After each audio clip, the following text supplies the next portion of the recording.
Salt water cures all ailments, either through tears, through sweat, or by going out to sea.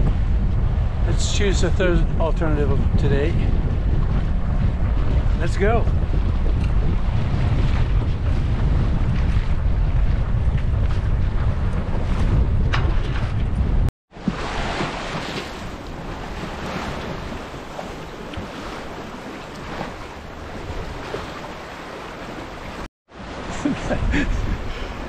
That was a fin, I don't know if you could see it, there was two of them there.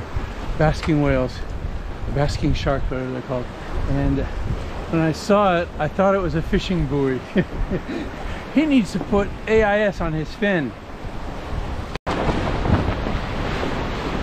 I'm sailing through Basking Sound, the small group of islands here, just off the coast of Ireland. And this is it. This is it for Ireland. I'll be saying farewell quickly, and then the next destination, the next planned destination, let's say it that way, the next planned destination is Iceland. Wish me luck. I wasn't very clear in my boat tour exactly what the square top sail, Grand Voile à Corne, what that is. You couldn't see it very well. Now I've got two reefs in the sail already. There's I'll show you how much wind there is, and you can see it's flat up there at the top there. It comes back 90 degrees from the mast for just over a meter back, and then it comes back down to the aft end of the boom the way that a traditional triangular sail does. And it doesn't seem like that much, you know, that extra meter of sail up there, but I can tell you it makes an enormous difference, and that's why all the racing boats are equipped with that now. So you have a lot of tools to play with to help you with that overpowered sail with the Traveler, and I'll explain all that at a later time there. How do you deal with an overpowered sail? So I'll come back to that subject. Okay, the wind has fallen to about 12 knots true. So I'm going to go ahead and put out the asymmetric spinnaker. Bit of work, but now this is with a top-down furler that I don't have a lot of experience with.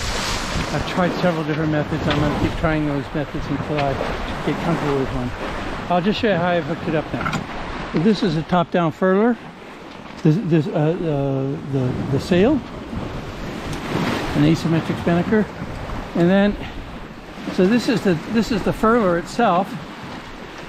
So what I've done is I've hooked up the sail right here.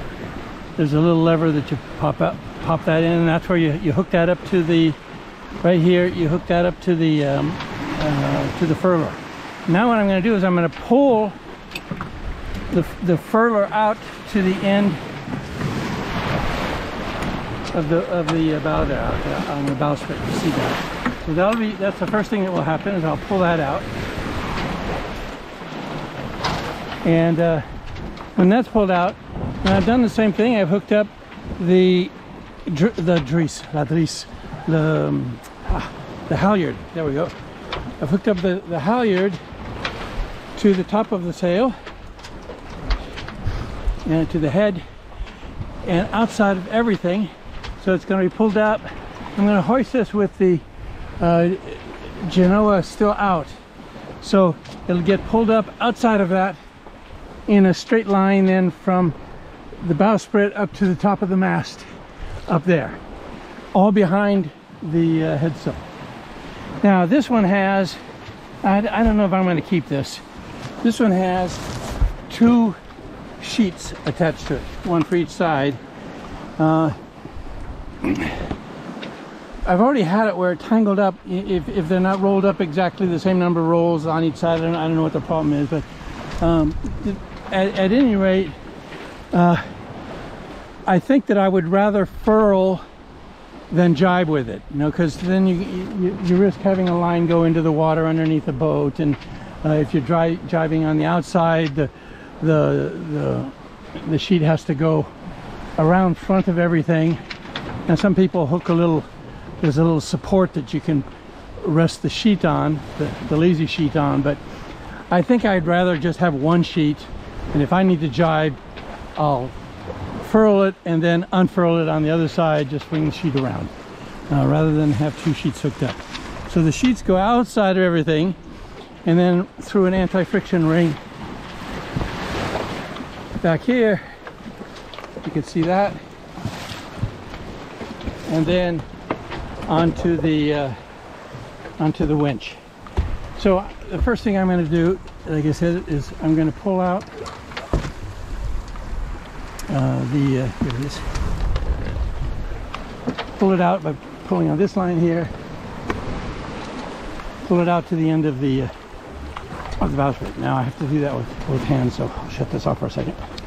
Okay, the tack of the sail is pulled out all the way to the end of the bowsprit, and now I'm going to hoist the halyard and hoist the sail all the way up on the outside of the Genoa. I'm afraid I won't be able to do that with the camera on here, but let me here. I'll pull it up. You see it start to go. There it goes. So I need to pull that all the way up now on the outside. I'll show it to you once it's all finished. Okay, now you can see the furler. I might tighten it up just a little bit, bring it down just a little over. That's fine. The furler is in place. That's what these two lines here will furl and unfurl that I'm holding. I run them through these furl leads here. I always furl with the top one. They say to always do it the same direction. And you can see all the way up to the top there, I've hoisted it. Now you can see the two sheets. That's why I don't like the sheets. One of the times, apparently the sheets were not wrapped around the same number of times. So I don't know what happened. It got tangled up and they fouled with each other. So I'm not sure I'm going to keep two sheets. I think I'll just go with one, cut the other one off. So the sheets run back. Now all I have to do to furl it is to unfurl it is pull it out. Now why do you do it behind the sail? So that the sail doesn't wrap around with anything else while you're doing it. Doesn't wrap around the forestay, etc. That protects it. So as soon as you get the sail up and you let it out, it's going to be flopping around a bit there, flogging, but protected from the wind by the Genoa. So then you bring the Genoa in, and then the sail will fill out by itself and be a much improved source of power in light winds. So that's what I'm going to do right now. Some people already furl the Genoa about halfway in. Some people, and this is the other technique, is not to have the Genoa out at all. Just do it in nature, out in the wind there. And I'm an absolute novice at using top-down furlers. So any ideas, suggestions, or techniques that you have, I more than welcome them. So here we go. Let me go and unfurl the sail behind the Genoa. Then I'll furl the Genoa, and so we'll see what that gives. So this is the furling line and unfurling line right here. It goes up. You can see it through a set of blocks up there and goes through the furl. So some people have a jam cleat right here, so a blocker of some kind that blocks that in place. I actually have a little piece of line with a I don't know how to call it, a kind of a cam cleat thing that locks the sail. So the danger is that the sail will, if you don't have somehow the furling line secured, that the sail may unfurl on you in high winds or whatever. So I have a little piece of line that I put around the sail, but I think eventually I will put some kind of a cam cleat or something back here to prevent the furler from going. So now it's just pull it out behind with the sheet, and then let me do that.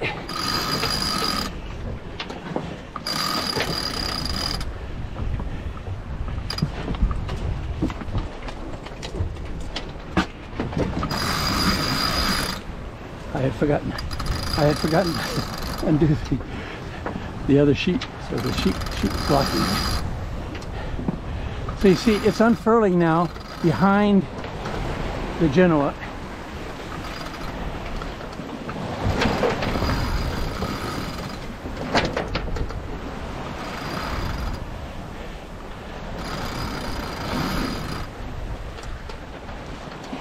And it hasn't wrapped around anything or fouled in anything, so that looks pretty good.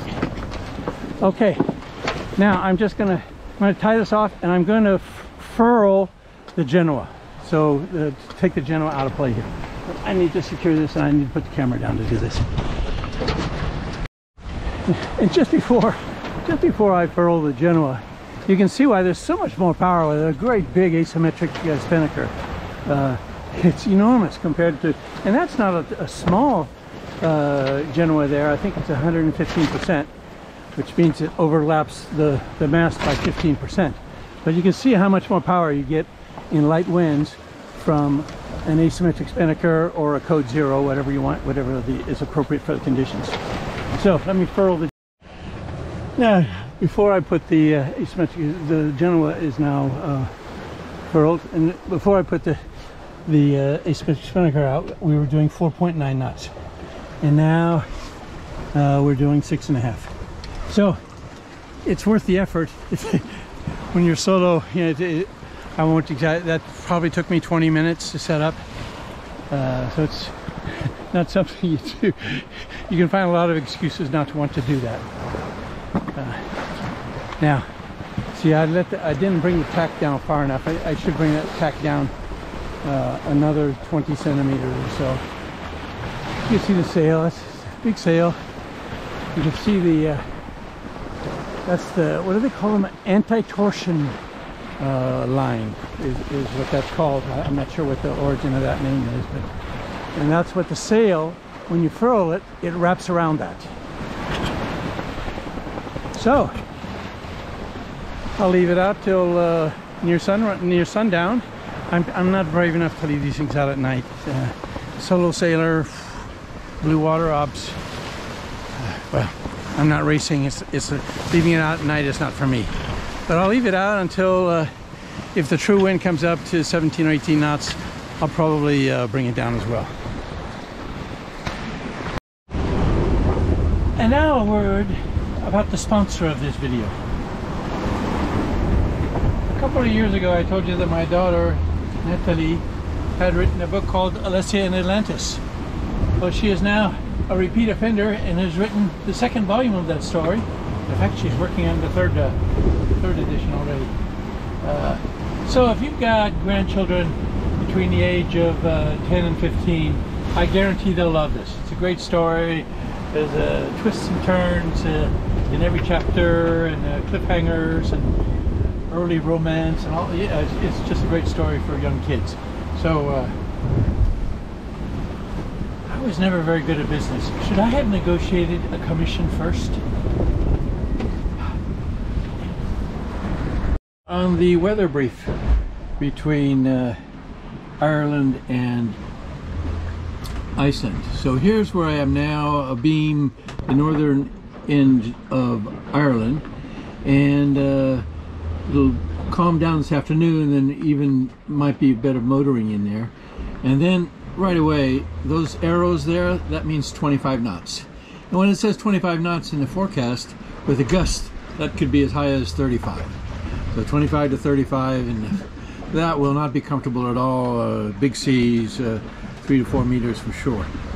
So my strategy will be then to come as far east as I possibly can stand, and then when the weather becomes intolerable, I'll turn and run with it in this direction, running downwind with them. And if it's really bad, I have a storm jib. I don't. This boat doesn't have a storm sail on a staysail. I'm sorry, not yet anyway.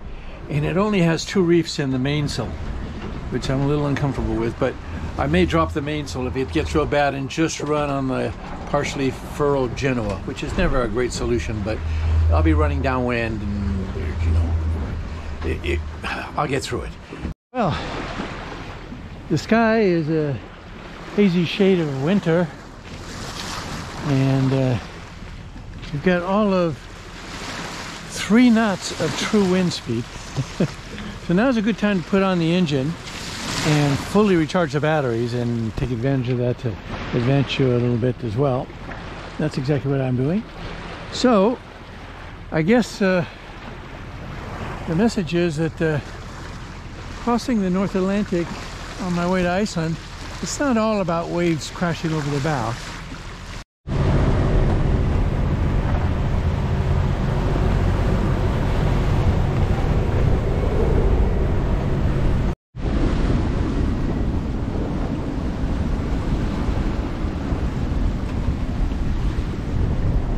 Angry seas today, about 25 knots from our beam. I got up at 1 o'clock in the morning and I dropped the mainsail. Even with 2 reefs in it, and the Genoa heavily furled, and the Traveler eased way down, and the boom bang released, it was too much power, and I was heeled over at 40 degrees. I was doing between 8 and 9 knots, but it was just too uncomfortable. That reminds me, a question I get quite a bit is, what length of boat do I think is ideal? And you know, there's no right answer for that. You can travel around the world. I mean, last summer I traveled completely around the Atlantic in the North Atlantic in a 28-foot boat. I think Kevin Boothby, his is 28 or 29 feet, something like that. This boat is 29 feet. So it's perfectly safe to do that, just very uncomfortable. So if you're going to be doing serious blue water sailing, my personal point of view is that the sweet spot is 38 to 42 feet, somewhere in that length there, because then when you get into weather, it's a little awkward. The boat has enough inertia, enough weight and mass, and enough momentum that it rides this kind of weather fairly well. Whereas the smaller, faster boats are, you know, you feel every wave,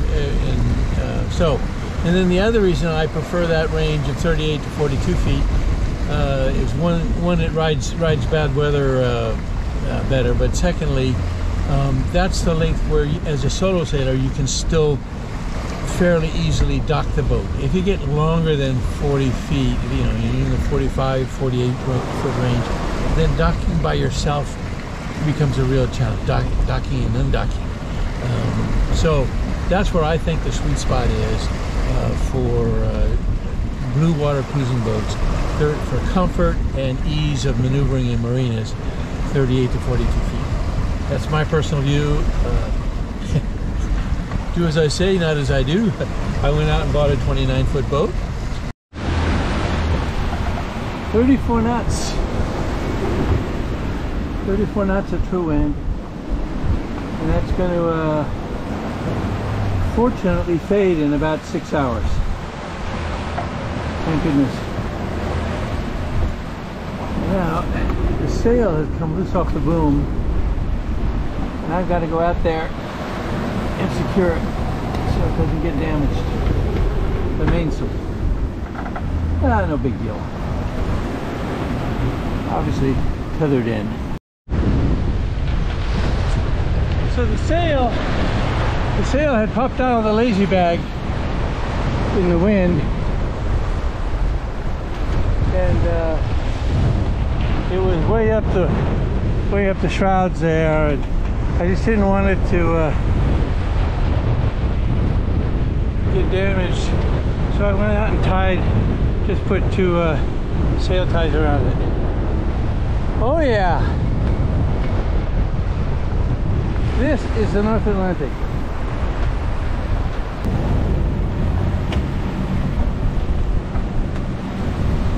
Big seas aren't measured in meters or feet. They're measured in increments of fear. We're getting up that scale today.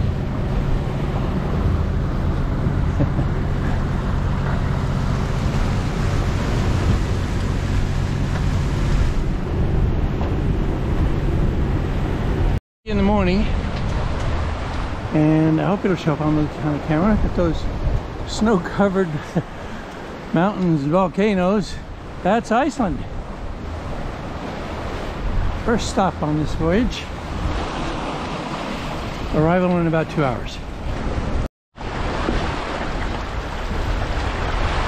I have come to accept that arrivals in Iceland are invariably windy. 23 knots now. That is the entrance to Vestmannaeyjar harbor. Hopefully there'll be a bit of protection once I get inside the harbor.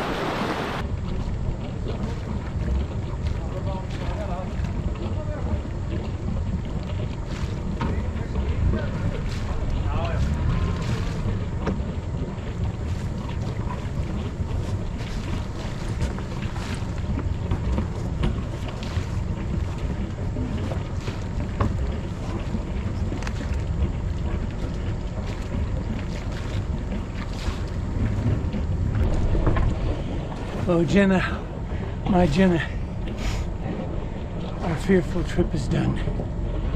The prize we sought is won. Welcome to Iceland. Let's go celebrate.